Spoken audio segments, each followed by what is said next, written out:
Hola chicos eulerianos, ¿cómo están? Los saluda el profesor Gustavo Santa Cruz Muñoz y vamos a comenzar con nuestro tema número 5 del curso de química que habla acerca de los modelos atómicos. Vamos a iniciar la segunda parte del modelo del modelo acerca de cómo han ido evolucionando la idea del átomo. ¿No? Recuerden que la clase pasada habíamos estudiado tres modelos, ¿se acuerdan? El primero, el más antiguo, el que data aproximadamente de los 400 años antes de Cristo, de Leucipo y Demócrito. Luego saltamos hasta los años 1800, finales de los años 1800, que habla del señor Dalton, ¿no? 1890 y tantos por ahí, más o menos. Dalton, fíjense cuántos años tuvieron que pasar, casi más de 2000 años tuvieron que pasar para recién aparezca Dalton planteando un nuevo modelo. Luego aparece Thomson, ¿se acuerdan? Con el modelo del pudín de pasas. Aparece 100 años después, aproximadamente. Y luego también aparece por ahí muy cerca también un tercer modelo, que es lo que vamos a estudiar, un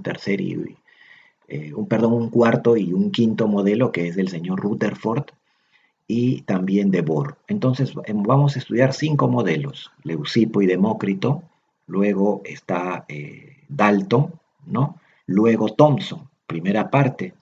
La segunda parte, la que vamos a estudiar el día de hoy, son el modelo número 4, el del señor Rutherford, y del modelo número 5, que habla de Bohr. ¿Ya? Son los cinco modelos que vamos a estudiar hasta el día de hoy. Bien, vamos a empezar, chicos. Les digo eso para poder ubicarnos un poquito en contexto. Bien, para el modelo atómico del señor Rutherford, año 1904, ya pues la tecnología había avanzado bastante. Esto es una década, es un año en el que la ciencia ha tenido su mejor auge, ¿no? Ya que en esa ciencia estaba, por ejemplo, el muy reconocido Albert Einstein. También estaba, por ejemplo, Max Planck, que hablaba mucho acerca de la mecánica cuántica. De Broglie, estaba el mismo, el señor Albert Einstein, ¿no? Bohr, el mismo Bohr. Entonces, para estos científicos, por ejemplo, para Rutherford, era ya contar con muchas herramientas para hacer nuevos descubrimientos.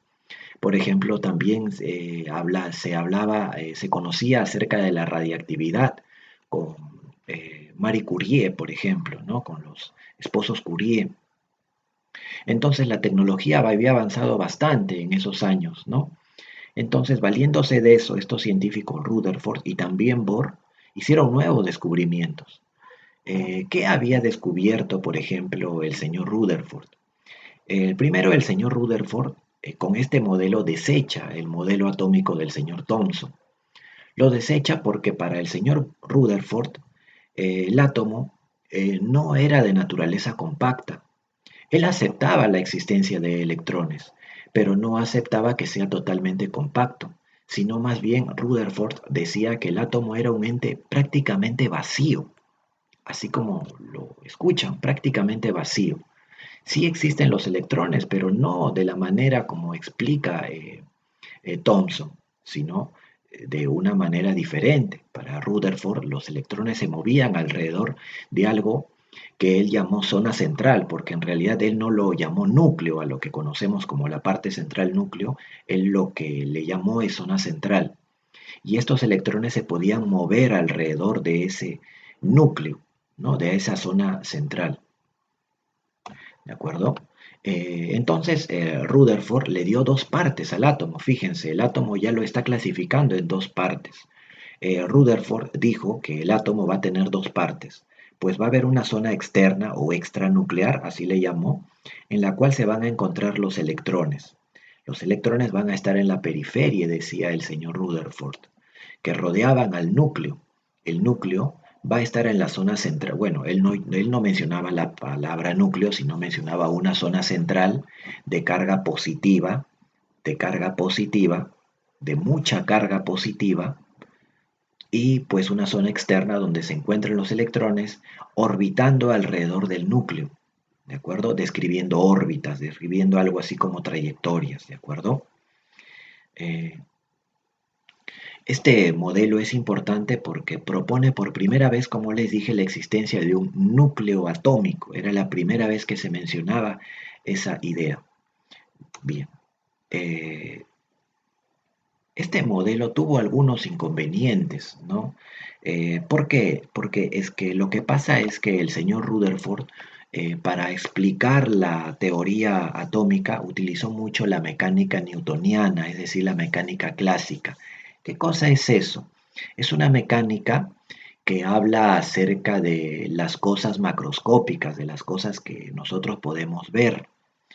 Y esa mecánica clásica pues no podía definir claramente la idea de su átomo. Pues por esa razón, por ejemplo, el señor Rutherford no pudo explicar cabalmente, íntegramente, convencer al jurado científico de aquella época cómo es posible que los electrones al girar, al hacer movimientos, no se estrellen contra el núcleo. Porque según la mecánica clásica, cuando una carga negativa se mueve, emite radiación electromagnética. ¿Y eso qué causa? Causa algo así como que el electrón pierda energía. Y como va a ir perdiendo energía, ¿qué cree que va a pasar? Se va a ir acercando poco a poco al núcleo, como un avión que está a punto de estrellarse. Si este avión pierde energía, pues se va a precipitar a tierra. Pues la mecánica clásica decía eso, pues Rutherford hablaba de ambientes inestables, de formas no definidas para el átomo para tratar de aclarar ese inconveniente, pero no convenció totalmente el modelo atómico de Rutherford, por lo que por esa razón no duró mucho tiempo, pero se le atribuye muchas ideas, sí, al modelo de Rutherford, que a continuación vamos a ver. ¿De acuerdo? Otra inconveniente que tuvo es que cómo es posible de que tantas cargas positivas puedan estar en una zona tan pequeña. Eh, Estas sería inestable porque recuerden que las cargas positivas se repelen. Nuevamente a Rutherford, utilizando la física clásica, no pudo dar una respuesta íntegra o cabal acerca de ello, ¿no? Bien. Luego ya se descubre que eso es posible debido a la existencia de unas partículas, por ejemplo, llamadas mesones, que son partículas nucleares, y otras muy conocidas, los neutrones, en la cual su descubridor Chadwick fue el que apoyó un poco esto, pero no tanto ya a Rutherford, sino al señor Bohr, ¿no? Aunque se le atribuye mucho crédito también a Rutherford por este modelo atómico, por eso lo estamos estudiando, ¿no? Eh, Algo más, antes de hablarle acerca del experimento de la lámina de oro, algo más acerca de ello, miren, Rutherford decía algo, la zona externa, este átomo mejor, la zona externa del átomo, la zona externa del átomo era prácticamente vacía y enorme, mientras que el núcleo era una cantidad extremadamente pequeña si la comparamos con el tamaño del átomo.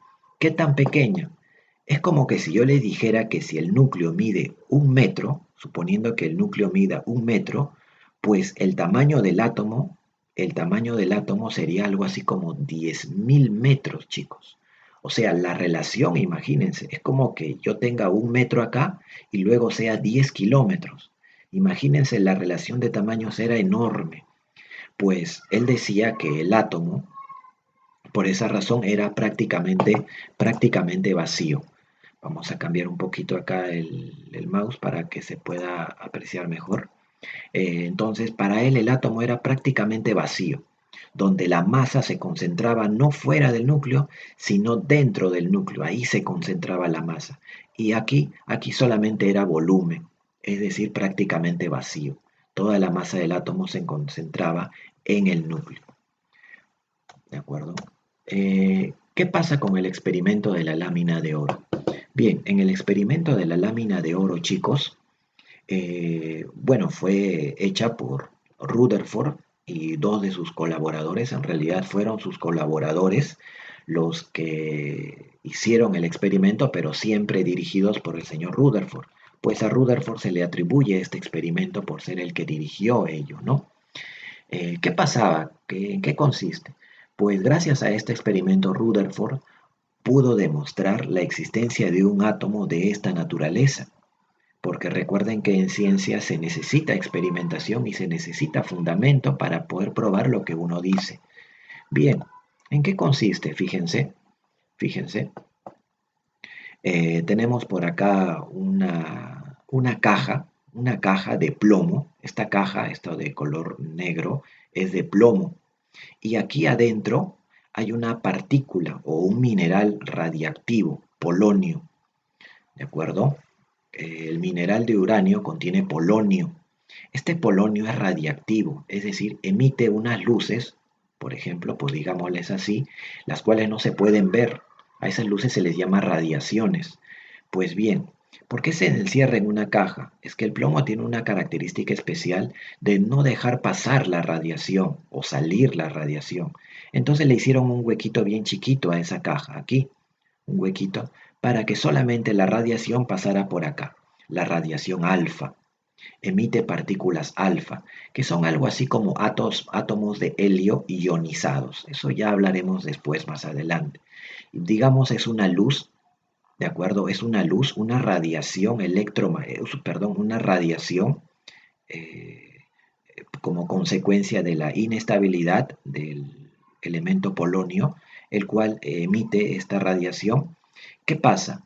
Aquí hay una lámina muy fina de oro, chicos. Es una lámina extremadamente fina, o sea, es como que yo les diga en este momento que voy a coger su cabello y lo voy a cortar transversalmente y voy a sacar como 100 láminas de cabello. Imagínense qué tan fino sería eso, con decirles que el espesor de esta lámina es de aproximadamente 200 átomos de oro. Es una lámina extremadamente fina. Entonces Rutherford decía, si el átomo es necesariamente compacto, como decía Thomson o Dalton, pues todos los rayos que vengan de acá deberían rebotar, ¿verdad? Todos los rayos que vengan de acá deberían rebotar, ya que el átomo es netamente compacto. Pero lo que observó fue extraordinariamente asombroso. ¿No? Para él fue asombroso, hasta hizo una comparación. ¿No? Acabo de ver algo así como que si yo bombardeo una hoja de papel con una bala de cañón, es como que el papel hubiera hecho rebotar esa bala. Estoy sorprendido, dijo Rutherford. ¿Qué pasaba? Fíjense, la radiación chocaba, algunas veces rebotaba, pero otras veces pasaba, miren, pasaba. Miren cómo pasa la radiación. ¿Y cómo se daba cuenta Rutherford de que la radiación pasaba si es que esto en realidad no se puede ver? Ah, es que esto de acá, esta lámina o pantalla, contiene este compuesto, sulfuro de zinc, que lo que hace es, al incidir una radiación, emite luz. ¿Qué quiere decir esa luz? Quiere decir que la radiación está chocando, por lo cual quiere decir que en realidad está pasando, ¿verdad? Pero esos puntos no siempre se daban en esta zona, sino se daban en zonas también lejanas al centro, por ejemplo por acá, lo cual quiere decir que también se desviaba. Con eso el señor Rutherford concluyó que el átomo no era necesariamente hueco, sino más bien tenía zonas vacías, y por estas zonas vacías era que la radiación pasaba. Cuando pasaba muy cerca a los electrones, pues sufrían cierta desviación, fíjense. ¿No? Aquí, por ejemplo, está rebotando, esta es la radiación alfa, pero es como que lo hubiéramos puesto ya en un ultramicroscopio, ¿no? Es como que acá está la lámina de plata y acá la hemos puesto en un ultramicroscopio donde podemos ver los átomos de plata, ¿no? Esas bolitas con un punto negro son los átomos de plata. La radiación alfa, ¿por qué si rebotaba? Es que chocaba exactamente en el núcleo, por eso rebotaba. Pero cuando pasaba muy cerca al núcleo, fíjense cómo se desviaba. Si es que no chocaba con nada, pasaba directamente y golpeaba el centro de esta pantalla. Hay veces se desviaba de esta manera, fíjense. Con eso, Rutherford demuestra que el átomo no es como decía el señor Thomson. Con eso desecha la teoría de Thomson y la ciencia va aceptando el experimento del señor Rutherford, a pesar de no poder haber explicado algunas cuestiones que les dije anteriormente. Bien, el modelo atómico de Bohr. Bueno, el modelo atómico de Bohr, él explica algunas cuestiones que a Rutherford no pudo explicar, como por ejemplo la inestabilidad de los electrones. Bohr dice que los electrones en realidad se estabilizan debido a que existen electrones en niveles muy altos y en niveles también muy internos o bajos. A estas rayitas que ven acá o a estas trayectorias que ven acá, el señor Bohr le llamó niveles energéticos. Rutherford le llamaba órbitas. ¿No? Él le llamó niveles energéticos. Fíjense, no había pasado muchos años, 1913, mientras que Rutherford hace sus publicaciones del átomo en 1910 aproximadamente. Eh, Miren, el señor Bohr también ordenó o distribuyó a los electrones, le dio base a la configuración electrónica. Él fue el que le dio base a la configuración. Él dijo que en el nivel más cercano al núcleo habrán 2 electrones, en el siguiente nivel 8 y así sucesivamente. ¿No? ¿Se acuerdan de esto? Bueno, si no se acuerdan no hay problema, lo vamos a ver más adelante. Él hablaba también de saltos electrónicos. ¿Cómo es eso? Decía que los electrones daban saltos energéticos y cuando eso ocurría, absorbían energía o liberaban energía. ¿Cómo es eso? Mire, cuando un electrón, por ejemplo, pasa del nivel 1 al nivel 2, absorbe energía, y si pasa del nivel 2 al nivel 3, pues absorbe aún más energía.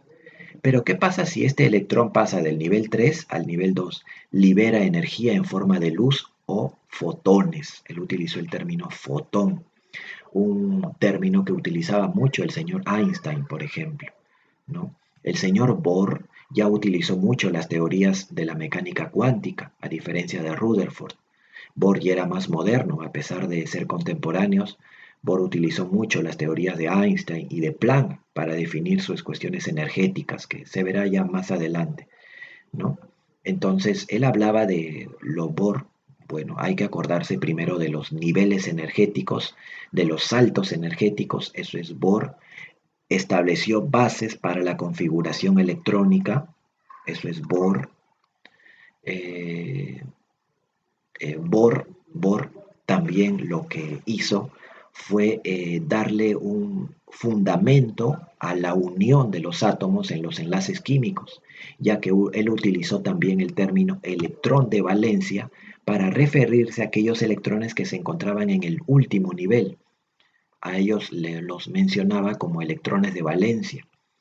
Y eso dio base para la explicación acerca de los enlaces químicos, tema que ya lo estudiaremos también más adelante. Miren, por ejemplo, acá, ¿no? Miren, acá hay un electrón que pasa de un nivel superior a un nivel inferior.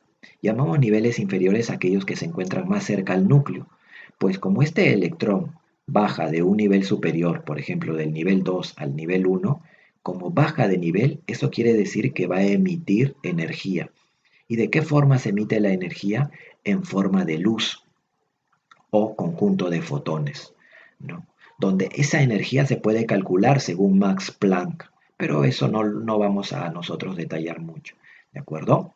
Bien, entonces vamos a resumir un poco. Rutherford dio un modelo, propuso una zona central y una zona externa, hablaba de un conjunto de electrones que se mueven, y el señor Bohr, él habló de una zona central también y una zona externa, pero hablaba de que los electrones podían saltar de niveles, de superior a inferior, pero también de inferior a superior, ¿no? El señor Bohr dio las bases para la configuración electrónica y también dio las bases para la idea de uniones químicas, los enlaces químicos. El modelo de Bohr, chicos, es el modelo que la ciencia utiliza en la actualidad, con el que se basa para explicar el átomo en la actualidad. Y es el último modelo que la ciencia registra, ¿no? Bien chicos, a ver, vamos a ver cómo nos ha ido con nuestro aprendizaje. Recuerden que es muy importante que este video lo puedan revisar de repente 2 o hasta 3 veces. Tengan mucha paciencia siempre para aprender, chicos. Siempre con mucha paciencia para aprender, como les dije en clase, que ya se extrañan, por cierto. Mucha fuerza, chicos, y muchas ganas para aprender. Bien, a ver, vamos a ver. Dice, según Rutherford, ¿cuál es la relación de tamaños entre el átomo y el núcleo? ¿Cuál es la relación de tamaños entre el átomo y el núcleo? Fíjense, si el átomo tuviera 1 metro de radio, pues el radio del átomo sería 10.000 metros. Imagínense lo que les dije, ¿no? Es como que tú tienes acá una pita de 1 metro. Ya, esa pita de 1 metro esa pita de 2 metros. Hablemos de diámetro. Hablemos de diámetro. 1 metro acá, 2 metros. Si tú tienes una pita de 2 metros aproximadamente de este tamaño, pues eso sería tu núcleo, la pita de 2 metros. ¿Y saben cuál sería tu átomo? Pues sería una pita de 20 kilómetros, chicos. 20 kilómetros, 20.000 metros, o sea, es una cantidad enorme. Por eso para Rutherford el tamaño del núcleo era extremadamente pequeño si lo comparamos con el tamaño del átomo. El radio del núcleo es como una unidad y el radio del átomo 10.000 unidades. Esa es la respuesta a la relación de tamaños del átomo y el núcleo, ¿verdad? A ver, indica verdadero o falso. Les dejo a ustedes, chicos, les voy a encargar a ustedes, por favor, si tienen la respuesta me pueden escribir y yo les diré si es así o no. 3. Determina la energía en electronvoltio. Electronvoltio, no se asusten, por favor, es una unidad energética. Hace referencia a la energía de partículas extremadamente pequeñas. Se utiliza en mecánica cuántica para definir energía de partículas muy pequeñitas. Se lee electronvoltio y por favor no se me asusten. ¿De acuerdo? Determina la energía en electronvoltio de la tercera órbita o nivel en el átomo de Bohr. Para eso vamos a utilizar una formulita. A ver, ¿qué nos piden? La energía E en el nivel 3. La energía en el nivel 3. ¿Cómo se hace? Con esta inofensiva fórmula. Es inofensiva. Corresponde a uno de los postulados del átomo de Bohr. ¿De acuerdo? Hay que acordarnos por el momento de esta formulita. La energía en un nivel n, la energía en un nivel n se calcula así. 13,6 entre n al cuadrado. Entonces vamos a calcularla. Escribimos, como nos piden en el tercer nivel o tercera órbita, sería acá 3, ¿no? Porque n vale 3. 13,6 entre 3 al cuadrado. Operamos esto, como ustedes ya saben, y te va a salir 1,84 electronvoltio. Así se lee. Nada más, chicos. Recuerden que el electronvoltio es una unidad de energía que se utiliza en mecánica cuántica.